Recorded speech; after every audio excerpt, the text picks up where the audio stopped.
Good morning. My name's Bob Younger. I'm the street supervisor for the city of Brighton. Recently, I've been asked a lot of questions on our snow maintenance policy within the city, so I thought I'd take some time without throwing maybe a lot of numbers and datas and stuff at you to just kind of give you a brief description of what we do prior to, during, and after a snowstorm. Each storm, as you probably know, is unique to itself, so we look at the snowstorms. If we are going to get up to a couple inches or an inch of accumulation, we go into what we call our snow shifts. I have 12 crew members on our crew. We will split the crew so that we have continuous 24-hour-a-day coverage until the duration of the storm. When I talk about our routes in the city of Brighton, behind me is a map of the city infrastructure on our streets.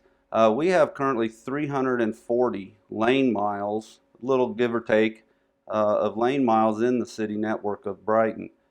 On the 340 lane miles, we have snowplow routes that cover over 236 miles of the 340. That's, somewhere roughly around 70% of the whole city network is in a snow route somewhere.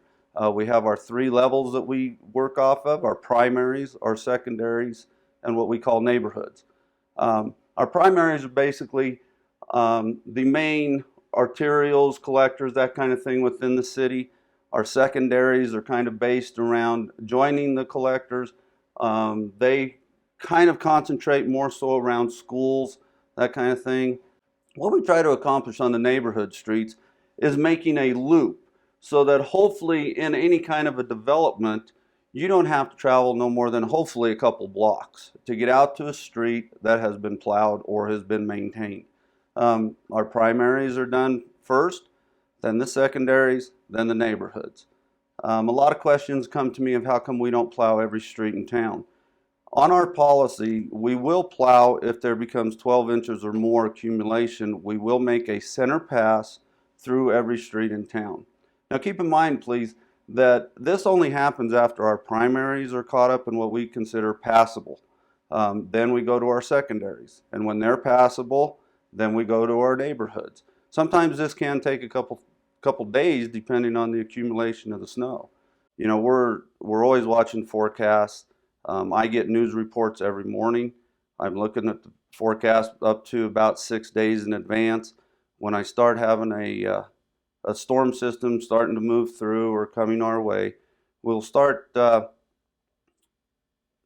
honing in on that. We start looking at the temperatures both before the storm, after the storm. When we look at the forecasted accumulation, when the storm might start, when it's going to end, what kind of winds are involved in it, then what I will do is I will split my shift. I've got 12 guys that work here. We currently have 7 trucks that are snow ready with plows and sanders on them. We will split and send half of the crew home. Then one shift is working from 7 in the morning to 7 at night. At 7 o'clock we have our shift change. So a crew will be working from 7 at night to 7 in the morning. This allows us the 24-hour coverage that I mentioned earlier that we try to maintain during the shift. Something that I've been asked is, why does it take us so long to cover these? If you take on an average, if we're getting 1 inch of snowfall an hour, and an average truck is moving at 15, 20 miles an hour during the storm, it can take us up to 2 hours to actually cover our primary routes once using 6 trucks. Why do we do all this? We do all this for safe travel through Brighton. We have the visiting communities around here that come into town to do their shopping. We try to make sure that any type of emergency vehicle that needs to get around town can do so safely, so they enhance their operation. And we just want safe travel for all the citizens of Brighton and the surrounding communities.